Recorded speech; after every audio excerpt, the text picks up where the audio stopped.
Next है हमारे पास decision tree. अब डिसीजन ट्री क्या है? एक और मेथड है जिससे हम अपने पास से अपनी चॉइस को इवालुएट करते हैं, अपने प्लान्स को इवालुएट करते हैं, but on the basis of financial outcome. होगा क्या? आपके पास मल्टीपल ऑप्शंस होंगे। उन मल्टीपल ऑप्शंस को आप क्या करते हो? फाइनेंशियल टर्म्स में इवालुएट करते हो कि अगर ऑप्शन वन पिक करते हो तो एक्सपेक्टेडली कितना फाइनेंशियल रिटर्न होगा। ऑप्शन टू का पिक करते हो, आपके पास एक्सपेक्टेडली कितना फाइनेंशियल रिटर्न होगा। और दोनों सिनेरियो को कंसीडर करते हुए आप ऑप्शन वन और ऑप्शन टू को कंसीडर करोगे। भाई अगर मैं ऑप्शन वन पिक करूं, जरूरी है सक्सेसफुल हो? फेलियर के चांसेस भी तो होंगे। ऑप्शन टू में सिलेक्ट करूं, जरूरी है सक्सेसफुल हो? नहीं, वहां भी तो फेलियर के चांसेस हैं। तो आप फाइनेंशियल आउटकम्स को एवेल्युएट करते हो on the basis of success, on the basis of failure, यानी प्रोबेबिलिटी की बेसिस पे। आप जब कभी भी फाइनेंशियल आउटकम को एवेल्युएट करते हो, उसको हम कहते हैं मेथड को डिसीजन ट्री। तो देखें इसकी डेफिनेशन क्या है। A type of strategic choice that helps in making business strategy on the basis of financial outcome by considering the success and failure ratio of each strategic option। जो भी options हमारे पास हैं, हम उन सारे ऑप्शंस के सक्सेस और failure ratio को कंसीडर करते हैं। और उन ऑप्शंस को कंसीडर करने के बाद फिर हम अपने पास से फाइनेंशियल आउटकम देख के एक पर्टिकुलर चॉइस, एक पर्टिकुलर स्ट्रैटेजी सेलेक्ट करते हैं जो हमारे लिए एक बेनिफिशियल स्ट्रैटेजी काउंट या कंसीडर की जाती है। अब ये कैसे पॉसिबल है, देखिएगा भाई। ऑप्शन नंबर वन, हम अपने पास से आउटलेट स्टैब्लिश करते हैं। ऑप्शन नंबर टू, हम अपने पास से फ्रेंचाइज स्टैब्लिश करते हैं। ठीक है भाई। ऑप्शन नंबर वन पे आउटलेट स्टैब्लिश करेंगे तो हमारे पास हमने बोला कि भाई आपके पास एक्सपेक्टेडली आप इतनी सेल्स जनरेट कर लो। ठीक है भाई। इसी तरह आपके पास आउटलेट्स पर आप ऑपरेट कर रहे होगे तो हो सकता है कंट्री की इकोनॉमिक कंडीशंस खराब हो जाए। तो उस सिचुएशन में आपके पास तब भी तो कुछ ना कुछ सामान बेचोगे, इकोनॉमिक कंडीशंस खराब होंगी तो तब कितनी सेल्स होंगी। यानी ये वाला पॉइंट कौन सा आ गया? फेलियर का आ गया। ये वाला पॉइंट कौन सा आ गया? सक्सेस का आ गया। इसी तरह फ्रेंचाइज इशू करते हैं तो ऑब्वियसली हमारे पास बिजनेस में कंट्रीब्यूट करेगा रेवेन्यू जनरेट करने में, सेल्स अचीव करने में। But at the same time जब हम फ्रेंचाइज इशू करेंगे तो ऐसा भी तो हो सकता है वो फ्रेंचाइज अच्छा परफॉर्म ना करे, तो वहां पे we have to provide financial support to that franchise, means वो फेलियर वाली सिचुएशन है। तो हम क्या करें? हम सिचुएशन को इवेलुएट करें on the basis of success and failure. एक और एग्जांपल देखें। हमने क्या करना है? We want to establish a new branch. कहाँ स्टार्ट करें? We let's plan to establish a new branch in Lahore और इन क्वेटा। भाई लाहौर में स्टैब्लिश करेंगे तो सक्सेसफुल हो गई या फेलियर हो गया, तो तब भी कुछ ना कुछ पैसे तो कमाओगे। इसी तरह क्वेटा में स्टैब्लिश करते हो, सक्सेसफुल हो गई तो कुछ पैसे कमाओगे, आप फेल कर गए तो तब भी कुछ ना कुछ पैसे कमाओगे। तो ये जो आप सक्सेस और फेलियर के रेशियो की बेसिस पे फाइनेंशियल रिटर्न्स को इवैल्यूएट करते हो, उस मेथड को आप बोलते हैं डिसीजन ट्री। ठीक है भाई। तो अब देखें, डिसीजन ट्री की बेसिस पर डिसीजन मेकिंग प्रोसेस परफॉर्म कर सकते हैं। फाइनेंशियल आउटकम देखेंगे, जहां से हमें बेटर फाइनेंशियल आउटकम मिल रहा है हम उस ऑप्शन को सिलेक्ट कर लेंगे। Number two, financial risk evaluate कर सकते हैं। बाय एनी चांस हम फेलियर पे गए तो हमारे पास कितना फाइनेंशियल लॉस होगा, हम उसको प्रायर बेसिस पे आइडेंटिफाई कर सकते हैं। फॉर एग्जाम्पल सक्सेसफुल हुए तो 1,000 रुपये कमा लेंगे, फेल्ड हुए तो तब भी 200 रुपये तो कमाएंगे। हमारी इन्वेस्टमेंट 1,000 की या 800 रुपये की, तो फाइनेंशियल लॉस आप इजीली कैलकुलेट कर सकते हो। तो वही चीज आपको बोल रहा है कि भाई आपने सक्सेस में 1,000 रुपये कमाए, फेलियर के सिचुएशन में 200 कमाए, और आपके पास आपकी इन्वेस्टमेंट जो हो रही है वो कितनी हो रही है? 500 की हो रही है। तो बाय एनी चांस सक्सेसफुल हुआ तो आपको 500 का भी स्टिल बेनिफिट है। और नुकसान हुआ तो आपके पास कितने का नुकसान है? 300 का नुकसान है। तो ये फाइनेंशियल रिस्क ही तो इवैल्यूएट करें कि हमारे पास हमारे उस पर्टिकुलर ऑप्शन में कितना फाइनेंशियल रिस्क है। भाई पूरे पैसे थोड़ी डूब रहे हैं, 200 तो हम जनरेट स्टिल कर रहे हैं ना उससे। तो यहाँ पे यही बोल रहे हैं। Number 3, help in evaluating financial return during failure of the project. By any chance project fail हो जाता है तो हम सम हाउ कितनी अमाउंट को एक्सट्रैक्ट कर सकते हैं, कितना हम रिटर्न जनरेट कर सकते हैं, हम उसको भी इवैल्यूएट कर लेते हैं इसी के ऊपर। और यहाँ पे बजटिंग यानी कि फंड्स एलोकेशन में हेल्प आउट करते हैं कि आपको कितने फंड्स एलोकेट करने हैं for marketing, for production, for management of employees. ये सब आपके पास बेनिफिट्स आते हैं जब आप डिसीजन ट्री पे काम करते हैं। अब देखिए, इवैल्यूएशन के पॉइंट्स हम अभी डिस्कस करते हैं, उससे पहले हम डिसीजन ट्री की शक्ल देख लेते हैं। ये देखें, एक क्वेश्चन है, सही है, मसला ना है, ऑब्जेक्टिव है हमारे पास बिजनेस का, इंक्रीज मार्केट शेयर। ठीक है भाई। अब मार्केट शेयर इंक्रीज करने के लिए we are having two options. देखेगा, अब हम बात कर रहे हैं स्ट्रेटेजी।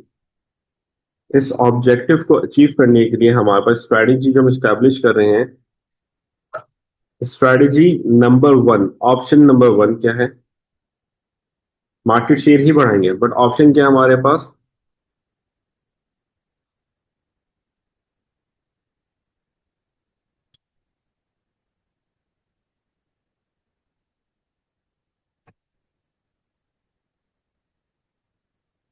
रिटेल आउटलेट स्टार्ट कर लें। दूसरा ऑप्शन क्या है हमारे पास?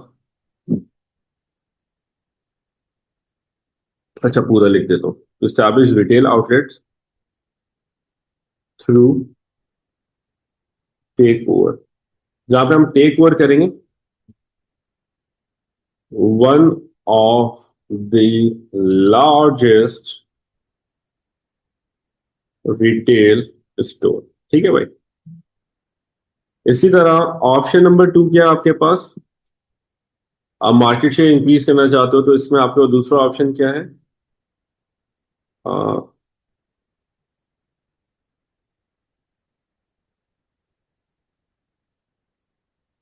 Promotional campaign. आप प्रमोशनल कैंपेन पे भी मूव कर सकते हो, यानी कि आप अपने पास से टेक ओवर का प्रोसेस परफॉर्म करने के बजाय आप प्रमोशंस लगा दो प्रोडक्ट। अच्छा, ये दोनों सिचुएशंस जो हैं हम कर रहे हैं, अपना ही मुल्क रख लेते हैं, कंट्री रखते हैं पाकिस्तान। सही है भाई, ताकि और क्लैरिटी रहे। आपके पास रिटेल स्टोर हम टेक ओवर करने की बात करें तो we are talking about Imtiaz. Promotional campaign कोई भी हो सकते हैं, हम उसको हाईलाइट नहीं करें। तो अब देखें, हम रिसर्च का प्रोसेस कंडक्ट करने का है। हमने रिसर्च का प्रोसेस कंडक्ट करा तो हमने देखा option number 1 where we were performing the process of take over. तो टेक ओवर के लिए जो आपको इन्वेस्टमेंट रिक्वायर्ड है, ठीक है, मैं लिख देता हूं, दैट इज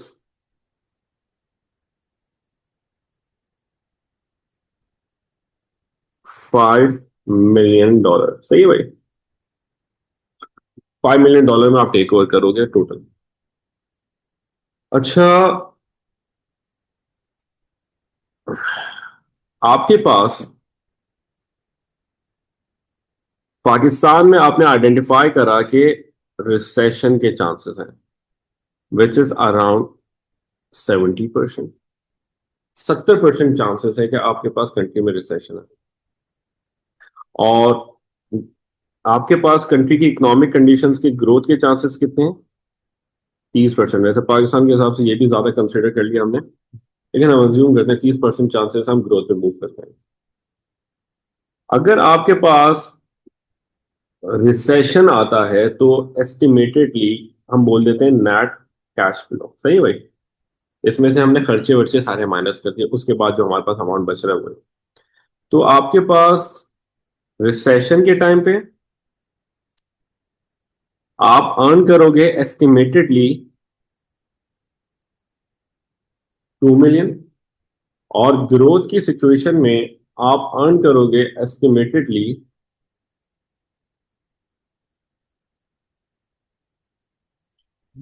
7 मिलियन।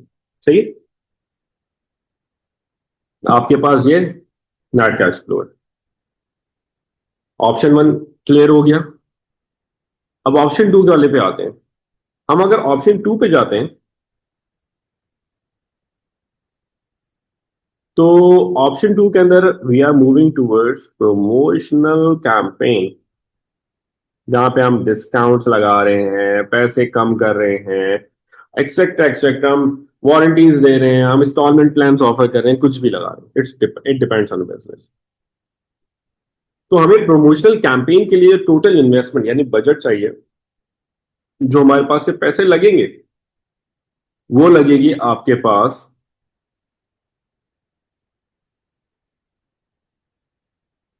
अराउंड 1.5। 1.5 कम हो जाएगा, बहुत फर्क पड़ जाएगा, तो हम 2 मिलियन लिखते हैं। ठीक है भाई, 2 मिलियन की आपको इन्वेस्टमेंट रिक्वायर्ड है। इसी तरह वही सेम कंडीशन, आपके पास कंट्री के अंदर, एक ही कंट्री के अंदर ऑपरेट कर रहे हैं, तो रिसेशन और ग्रोथ के चांसेस तो सेम रहेंगे। ऐसा थोड़ी हो सकता है कि आप टेक ओवर करोगे तो ग्रोथ के चांसेस अलग हो गए, रिसेशन के चांसेस अलग हो गए। प्रमोशनल कैंपेन पे जा रहे हो तो ग्रोथ के चांसेस अलग करो, रिसेशन के चांसेस अलग करो, ऐसा नहीं हो सकता। दोनों में सेम परसेंटेज अप्लाई हो। इसी तरह देखिएगा, अगर कंट्री अलग होती तो दोनों में परसेंटेजेस अलग होती। आपके पास आपकी नेट कैश फ्लो कितना होगा? सही है भाई, सुनेगा। अगर हमारे पास रिसेशन आता है, मुल्क के हालात खराब होते हैं, पाकिस्तान के अंदर तो वैसे ही आपको पता है ज्यादातर लोग क्या मिडिल इनकम ग्रुप या लो इनकम ग्रुप में फॉल करते हैं, majority of population. It means that हमारे पास हम ज्यादातर प्रोमोशनल बेस्ड प्रोडक्ट ही परचेज कर रहे होते हैं। जहां पे ऑफर लिखती दिखती नहीं, अब स्टोर्स में रश आ जाता है, स्टोर पूरा भर जाता है, बाहर तक लाइनें लगी होती हैं। इसी वजह से होता है क्योंकि हम ज्यादातर प्रमोशनल कैंपेन बेस्ड प्रोडक्ट ही परचेज करते हैं। हम बोलते हैं नई कलेक्शन आई है, वेट कर लो, प्रमोशन लगी तब खरीद लेंगे। ठीक है भाई। तो देखिए, अब रिसेशन के टाइम पे हमारे पास हम जो अर्न करेंगे ना, वो अर्न करेंगे अराउंड 4.7 मिलियन। और जब मुल्क के हालात अच्छे हो रहे होते हैं, सब अमीर बने हुए होते हैं, तो उस टाइम पे प्रमोशन बेस्ड प्रोडक्ट बहुत कम लोग खरीदते हैं, ज्यादातर फिर नई कलेक्शन में से परचेज कर रहे होते हैं। तो अगर ग्रोथ की सिचुएशन होती है तो हम कितना अर्न करेंगे? हम अर्न करेंगे अराउंड 3 मिलियन। ठीक है भाई, ये हमने क्या करा है, ये हमने एक सवाल डेवलप कर लिया है अपने लिए डिसीजन ट्री का। एक बार इस क्वेश्चन को आप गो थ्रू कर लें, सही से समझ लें जो जो चीजें लिखी।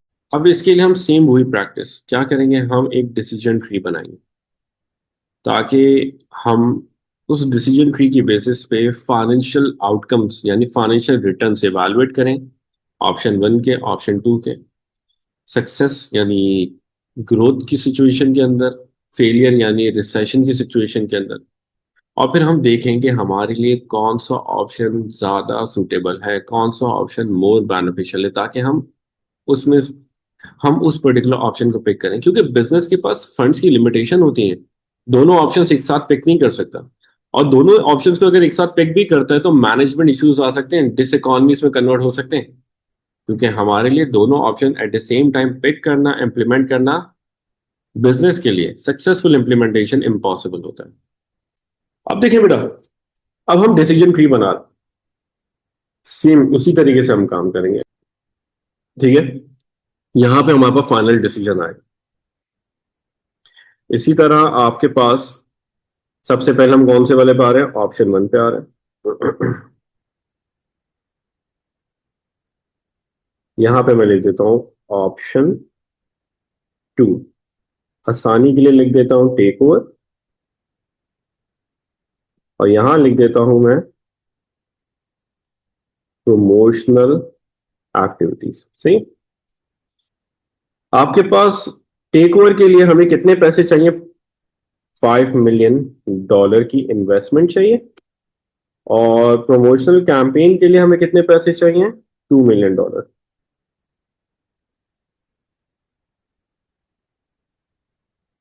सही है बेटा। अब इसी तरह हमारे पास रिसेशन आता है, यहां पे भी रिसेशन आता है। इसी तरह यहां पे आपके पास ग्रोथ आती है, और यहां पे भी आपके पास मुल्क के हालात अच्छे हो जाते हैं ग्रोथ में। आपके पास अगर रिसेशन आया तो you will generate the amount of 4.7 million in option number 2। और ऑप्शन नंबर 1 में ग्रोथ, सॉरी 2 में अगर ग्रोथ होती है तो आप जनरेट करोगे अमाउंट ऑफ 3 मिलियन। सही है बेटा। इसी तरह फर्स्ट वाले ऑप्शन में ग्रोथ होती है तो you will generate the amount of 7 million. और रिसेशन आता है तो you will generate the amount of 2 million. ठीक है। ये मैंने आपके पास, अच्छा परसेंटेज लिखना भूल गया, सॉरी। ऑप्शन 2 में percentage of recession is 70%, option 1 में भी 70% है, और यहाँ पे 30% है, और इसी तरह यहाँ पे भी 30% है। वही जो सवाल है उसी हिसाब से हमने देखे डिसीजन ट्री बना दिया। अब सिर्फ हमें कैलकुलेशन करनी है, कुछ भी नहीं करना। सिंपल मल्टीप्लाई करेंगे, माइनस करेंगे, अपने पास सुटेबल आंसर सेलेक्ट कर लेंगे। तो देखिए बेटा, मैं अभी साथ साथ वर्किंग करते जाऊंगा ताकि आपके लिए मसला ना हो। तो देखिए आपके पास अगर पूरे साल रिसेशन होता तो हम 2 मिलियन जनरेट करते, बट उसने बोला 70% चांसेस है रिसेशन होगा, 30% चांसेस है ग्रोथ के, यानी कि पूरा साल हमें रिसेशन फेस नहीं करना पड़ेगा। पूरे साल में से 70% टाइम क्या होगा? बोल के हालात खराब। तो हम अर्निंग भी 70% के हिसाब से ही लें। पूरा 2 मिलियन नहीं कमाएंगे, 2 मिलियन का 70% कमाएंगे हम। तो देखिए हमने क्या करा, इधर देखेगा वर्किंग देखेगा बेटा। 2 मिलियन मल्टीप्लाई बाय 70%, 1.4 मिलियन। तो देखिए मैंने यहाँ लिख दिया $1.4 मिलियन। ये क्या हो गई? कमाई हो गई। कौन से टाइम की कमाई हो गई? रिसेशन की। यानी कि 365 डेज में से 70% डेज जो हमें रिसेशन के एक्सपीरियंस करने पड़ेंगे, उस सिचुएशन में हम इनकम जनरेट करेंगे 1.4 मिलियन की। इसी तरह ग्रोथ, पूरे साल तो ग्रोथ नहीं है ना, 365 डेज में से 30% डेज हमारे पास ग्रोथ की सिचुएशन हम एक्सपीरियंस करेंगे, यानी साल का आखिर समझ लो। सही, आसानी करेंगे। तो 7 million multiply by 30%, it will be 2.1 million.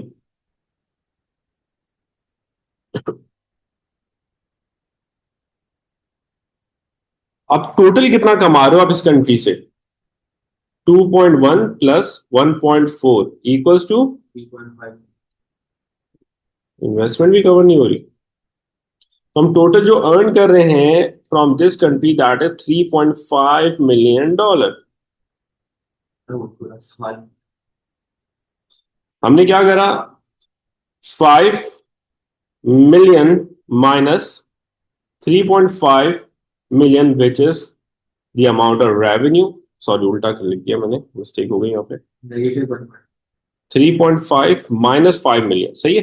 अब हो गया। तो कितना आ रहा है? 1.5 मिलियन नेगेटिव, यानी कि हम नुकसान में जा रहे हैं इस कंट्री में। सही। अब दूसरे वाले ऑप्शन के ऊपर वर्किंग करते हैं। पूरे साल अगर मुल्क के हालात अच्छे रहे तो हमारे पास हम 3 मिलियन की अमाउंट जनरेट करेंगे, बट उसने बोला है पूरे साल में हमारे पास हालात अच्छे नहीं है। आपके पास 365 डेज में से 30% डेज हमारे पास अच्छे हालात के मिलेंगे, यानी कि हमने 30 को मल्टीप्लाई। तो देखिए हमने सारी कैलकुलेशंस की है और फाइनेंशियल एस्पेक्ट पे देखें। सारी कैलकुलेशन करने के बाद हमारे पास ऑप्शन नंबर 2 एक सुटेबल ऑप्शन आ रहा है, जिसकी बेसिस पे हम बिजनेस में 2.1 मिलियन का प्रॉफिट जनरेट करेंगे, जबकि हम ऑप्शन 1 पे जाते तो हमारे लिए लॉस होगा ऑफ 1.5 मिलियन। बट सुनेगा, अभी तो हम ऑप्शन की बेसिस पे अपना सुटेबल, सॉरी फाइनेंशियल एस्पेक्ट पे अपनी सुटेबल ऑप्शन को सिलेक्ट करें, बट हमारा ऑब्जेक्टिव क्या था? Increase market share. तो मार्केट शेयर तो दोनों सिचुएशन में इंक्रीज हो रहा है, लेकिन ऑप्शन टू के थ्रू हम फाइनेंशियली सपोर्ट भी गेन कर रहे हैं। और फाइनेंशियल सपोर्ट गेन करते हुए हम लोग क्या कर रहे हैं, स्ट्रेटेजी को ऑप्ट कर रहे हैं, यानी कि option two will be a better choice. तो आपने क्या करना है, decision decision tree evaluate develop करा और उसकी बेसिस पे आपने ये रिटर्न्स जनरेट करे, उसकी बेसिस पे अपने लिए एक सुटेबल ऑप्शन आपने सेलेक्ट करा है।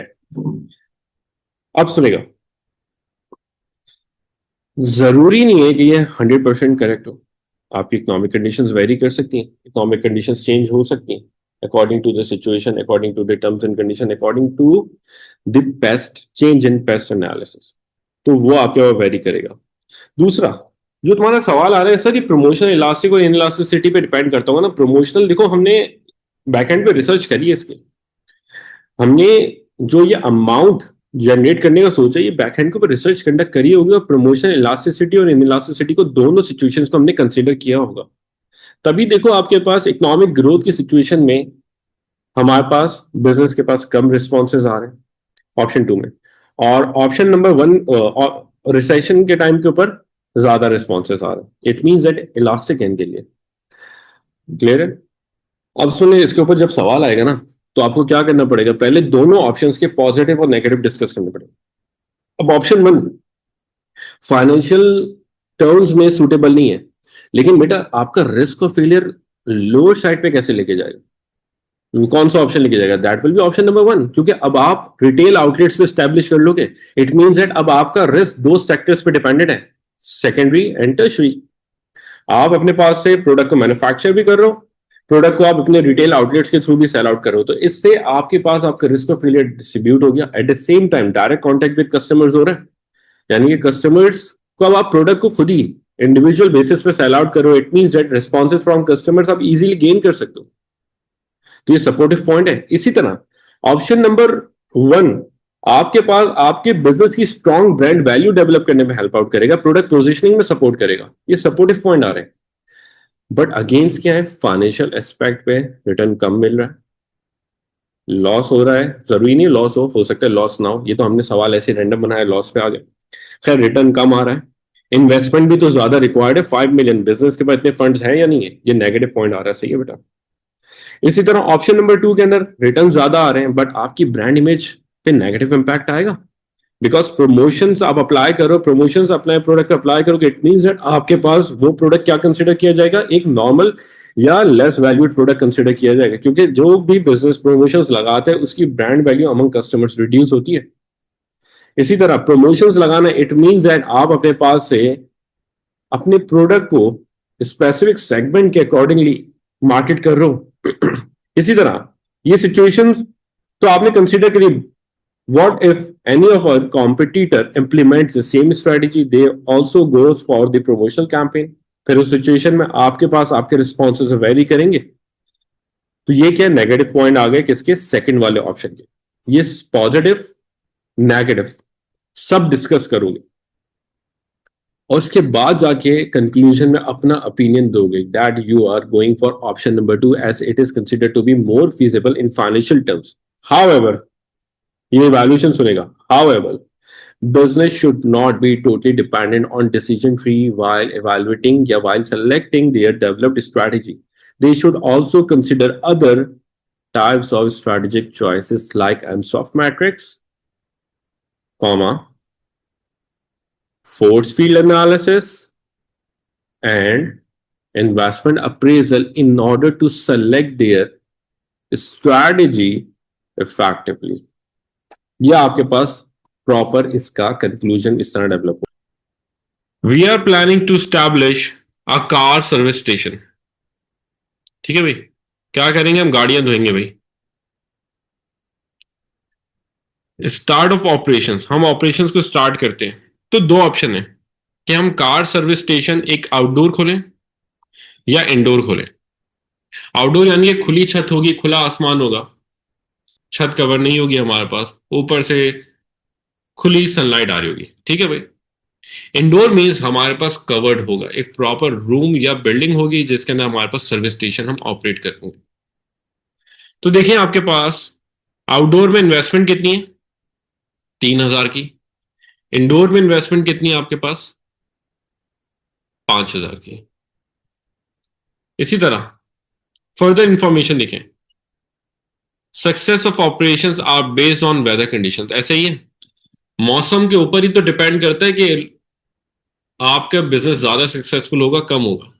अगर रेनी वेदर हुआ तो आपके पास आउटडोर तो गाड़ी धुलवाने नहीं आएंगे ना लोग। गाड़ी धुल ली, ऊपर से बारिश हो रही है, गाड़ी धुलने का फायदा नहीं होगा।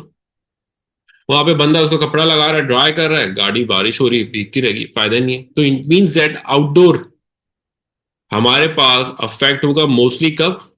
जब रेनी वेदर होगा।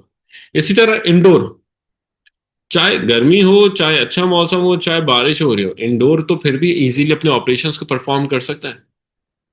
तो सिचुएशन में इंडोर के पास फायदा है कि हर वेदर कंडीशंस में ऑपरेट कर सकता है, बट इंडोर के लिए सनी वेदर में ऑपरेशंस परफॉर्म करते वक्त सम हाउ एफिशिएंसी लो होगी। क्योंकि ऐसा नहीं हो सकता वो गाड़ी अंदर धोए बिल्डिंग के अंदर और बाहर ले जाके सुखाए, नहीं। क्योंकि आपके पास हम उन कंट्रीज को कंसीडर करें जहां rules and regulation strongly follow किए जाते हैं। इट मीन दैट आपका इंडोर सर्विस स्टेशन है तो कार को आपने इंडोर ही ड्राई करना है। जब इंडोर ड्राई करेंगे तो वहां पे सनलाइट की अवेलेबिलिटी ना होने की वजह से कार देर में ड्राई होगी। इट मीन दैट हम कम नंबर ऑफ कस्टमर्स की डील कर सकते हैं। It mean that sunny weather में आउटडोर वाला मोस्ट डिमांडिंग कंसिडर किया जा सकता है। सही है। तो ये देखें, of countrywide it is identified that in country wise 60% will be good weather conditions, 40% will be bad or poor weather conditions। सही है, ये इंफॉर्मेशन सब हमें केस स्टडी में दे रहा है वो। एस्टिमेटेड रिटर्न आउटडोर, अगर बाहर सर्विस स्टेशन खोलते हैं तो एनुअल रिटर्न कितना आएगा? $7,500 का, अगर कंडीशंस अच्छी हुई। एट द सेम टाइम बाहर सर्विस स्टेशन खोलते हैं और वेदर कंडीशंस खराब हुई तो हमारे पास कितना रिटर्न आएगा? 1,500 का। कुछ ना कुछ लोग आ जाएंगे धुलवाने के लिए गाड़ी, सही है। तो हमारे पास 1,500 का रिटर्न हम लोग जनरेट कर पाएंगे। होना नहीं चाहिए बट फिर भी हो रहा है। इसी तरह इंडोर देखें, गुड वेदर कंडीशन, अच्छे अच्छे वेदर कंडीशन हुई थी तब हम कितने का रिटर्न जनरेट करेंगे? $4,000 का। और वेदर कंडीशन अगर खराब हुई तो हम कितने का जनरेट करेंगे? $9,000 का, क्योंकि सब गाड़ियां इंडोर सर्विस स्टेशन में जाके वॉश करवाएंगे, आउटडोर तो जाएंगे नहीं। तो ये क्वेश्चन है। इस क्वेश्चन के हिसाब से देखें, ये बनाया है डिसीजन ट्री, तो एग्जाम में आपको बना के देता है। सही है। यही सेम सिचुएशन है, देखें हमारी चॉइस यहां पर होगी, हम इंडोर खोलें या आउटडोर खोलें। ठीक है, जो भी चॉइस होगी हम यहां पे लिखेंगे। अगर आउटडोर स्टेब्लिश कर रहे हैं तो वहां खर्चा इन्वेस्टमेंट कितनी आ रही है आपके पास? $3,000 की आ रही है। इसी तरह इंडोर इन्वेस्टमेंट कितनी आ रही है हमारे पास? $5,000 की आ रही है। कलर रखेंगे चेंज। सही है। अगर हम लोग आउटडोर ओपन करते हैं और वेदर कंडीशंस आपके पास क्या होती हैं? अच्छी होती हैं, तो कितना आप अर्न कर सकते हो? आप 7,000 कमा सकते हो। लेकिन हमें सवाल में उसने बताया है, खुद से हमें बताया कि भाई आपके पास पूरा साल अगर वेदर कंडीशंस अच्छी हुई तो आप 7,500 कमाओगे। अगर पूरे साल मौसम अच्छा रहा तो यू कैन अर्न $7,500। लेकिन it has been identified that country Y के अंदर 60% वेदर कंडीशंस अच्छी हैं। यानी 100 दिनों में से 60 दिन अच्छे वेदर मिलेगा और 40 दिन हमारे पास बैड बैड वेदर कंडीशंस होंगी। तो सिचुएशन में हम 7,500 थोड़ी कमाएंगे, हम 7,500 का 60% अर्न करेंगे। तो देखें, जो एक्चुअल रेवेन्यू होगा हमारे पास गुड वेदर कंडीशंस में, वो ये रेवेन्यू आएगा 7,500 मल्टीप्लाई बाय 60%, जो हमारे पास क्या है? गुड वेदर कंडीशंस है। तो कितना हुआ? हम कमाएंगे 4,500, ये तो गारंटीड है, फॉर श्योर हमने कमाना है। एट द सेम टाइम जब पुअर वेदर कंडीशंस होंगी तो हमने कितना कमाना है वो देखें, अगेन यहाँ पे गिवन है। जब पुअर वेदर कंडीशंस होंगी तो हम कितना कमाएंगे? 1500। तो आपके पास सवाल में देखें, वापस से बताया उसने, पूरे साल में 40% वेदर कंडीशंस क्या होती हैं? खराब होती हैं। तो इट मीन सेट $1500 पूरे थोड़ी कमाएंगे हम। $1500 का 40% अर्न करेंगे जब वेदर कंडीशंस खराब हमें मिलेंगी, तभी देखें क्या करें हमने। 1500 multiply by 40% which will be $600। तो हम टोटल कितना कमाएंगे? टोटल जो अर्न करेंगे देखेगा, 4500 भी कमाएंगे हम और साथ में 600 भी कमाएंगे। इट मीन दैट 5100 एक्चुअली हम कमाएंगे पूरे साल में अगर हम इन आउटडोर सर्विस स्टेशन स्टार्ट करते हैं। तो देखेगा कितना कमाया हमने? 5100 हमने यहां लिख दिया। इन्वेस्टमेंट कितनी है? 3000। तो 5100 माइनस 3000, तो actual profit from outdoor service station जो हम अर्न करेंगे इट विल बी $2100। 2100 कमाएंगे। ठीक है, मैं यहां पे लिख देता हूं ताकि हमारे लिए डिसीजन लेते हुए आसानी हो। ये कैलकुलेशन समझ में आ गई? अब देखें हम इंडोर पे जा रहे हैं। अब अगर हम लोग बिल्डिंग के अंदर सर्विस स्टेशन स्टार्ट करते हैं तो अगर गुड पूरे साल अच्छी वेदर कंडीशंस होंगी हम कितना कमाएंगे? 4000 कमाएंगे। बट उसने हमें पहले से बता दिया है कि भाई कंट्री वाई के अंदर पूरे साल में 60% वेदर कंडीशंस अच्छी होती हैं। इट मीन्स दैट 4000 का 60% एक्चुअली हम कमा सकेंगे। तो 4000 multiply by 60% it will be 2400। सही है भाई, यहां पे यह है। इसी तरह 9000 कब कमाएंगे? जब पूरे साल वेदर कंडीशंस खराब रही, पूरा साल यानी 365 डेज बारिशें होती रही। लेकिन उसने हमें सवाल में पहले ही बता दिया है कि आपके पास पूरे साल थोड़ी बारिश हो रही है, सिर्फ 40% मौसम ऐसा होगा जहां पे आपको बारिशें मिलेंगी, बाकी क्या होगा? सनी वेदर होगा। तो हम एक्चुअली कितना कमा रहे हैं? 3600। तो देखें दोनों को ऐड कर हमने 3600 प्लस 2400। इट मीन्स दैट हमारे पास कितना होगा? रेवेन्यू ऑफ 6000 होगा। सही। हमारे पास 6000 अर्न कर रहे हैं, 5000 के इन्वेस्टमेंट है। इट मीन्स दैट हम एक्चुअल प्रॉफिट कितना अर्न कर रहे हैं? 1000 अर्न कर रहे हैं। तो देखें अब शुरू में क्या लग रहा था आपके पास आउटडोर सर्विस स्टेशन एक अच्छा ऑप्शन नहीं है, लेकिन जब हमने डिसीजन ट्री को अप्लाई करा सक्सेस और फेलियर रेशियो की बेसिस के ऊपर, तो वहां पे हमारे पास पिक्चर ही डिफरेंट है। जहां पे हमने क्या आइडेंटिफाई करा है कि भाई आपके पास आप ज्यादा अर्न कहां करोगे? आउटडोर सर्विस स्टेशन में आप एक्चुअली ज्यादा।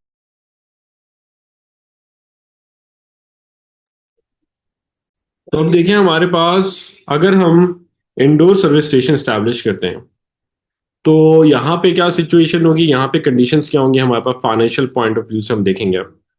तो आपके पास आप वेदर कंडीशंस अगर अच्छी हुई, मौसम अच्छा हुआ, तो आप 4000 अर्न करोगे कब? जब पूरा साल मौसम अच्छा रहा। बट हमें केस स्टडी में बताया हुआ है कि साल में 60% वेदर कंडीशंस अच्छी होंगी। इट मीन्स दैट हम 4000 नहीं कमाएंगे, 4000 का 60% अर्न करेंगे। तो 4000 को हमने मल्टीप्लाई करा $4000 को विथ 60%। इट मीन्स दैट हम अर्न जो करेंगे ड्यूरिंग गुड वेदर कंडीशंस वो होगा 2400।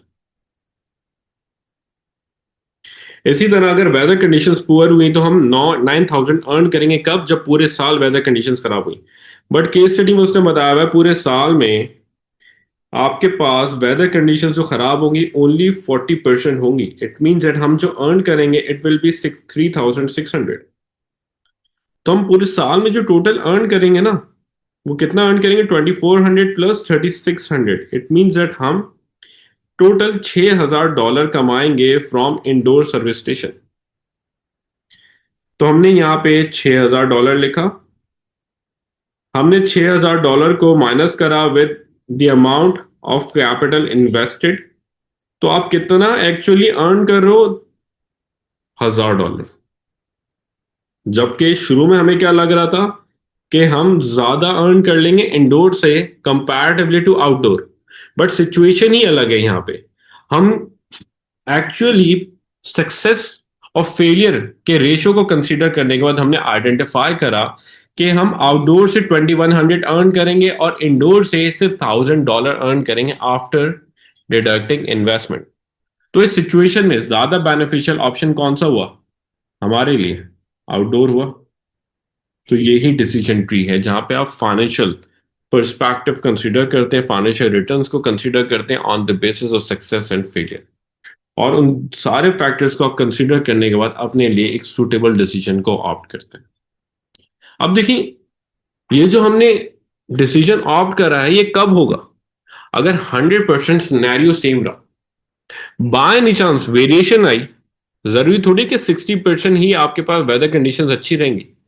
हो सकता है वेदर कंडीशंस और खराब हो जाए, 50-50 पे आ जाए, 60% खराब हो जाए, 40% अच्छी रहे, तो उस हिसाब से वेरिएशन रहेगी। तभी देखें आप यहां पे हम इवैल्यूएशन के पॉइंट्स में क्या बात करेंगे। देखिए, तभी इसमें देखिए इवैल्यूएशन का पॉइंट क्या है, हमारे पास एस्टिमेटेड प्रोबेबिलिटी है। इट मींस दैट जरूरी नहीं है कि 60% हमारे पास वेदर कंडीशंस अच्छी रहें, जरूरी नहीं कि 40% वेदर कंडीशंस खराब हो। एस्टिमेशन पे काम कर रहे हैं, तो ये वैल्यूएशन का पॉइंट है। अगर हमारे पास वेदर कंडीशंस वेरी करती हैं, परसेंटेज वेरी करती है, तो वहां पे उस सिचुएशन में हमारे पास क्या होगा? आपके पास एंडिंग रिजल्ट्स अलग होंगे। तभी इसकी इवैल्यूएशन के पॉइंट क्या है? Estimated probability. Number two, we are still having limited information. आपके पास कुछ भी इंफॉर्मेशन है कॉम्पिटिटर से रिलेटेड? नहीं। इकोनॉमिक कंडीशन से रिलेटेड? नहीं। मार्केट चेंजेस से रिलेटेड? नहीं। तो यहां पे जब लिमिटेड इंफॉर्मेशन होगी तो वहां पे उस सिचुएशन के अंदर अगेन आपके जो डिसीजंस हैं वो समहाउ वीकर साइड पे, वीक पोजीशन पे मूव कर सकते हैं। और इसी तरह next point, market changes, market conditions change हो जाती है। फॉर एग्जांपल, एक नया कॉम्पिटिटर मार्केट में एंटर हो जाता है, तो अगेन आपके पास आपके फाइनेंशियल रिटर्न्स अफेक्ट होंगे। लोग हमसे थोड़ी सर्विस करवाएंगे, हो सकता है किसी और से सर्विस करवा लें, हो सकता है किसी और कॉम्पिटिटर के पास चले जाएं। इट मीन्स दैट हमारे पास जो एस्टिमेटेड रेवेन्यू है, एस्टिमेटेड अर्निंग है, वो और ज्यादा नेगेटिवली अफेक्ट होगी।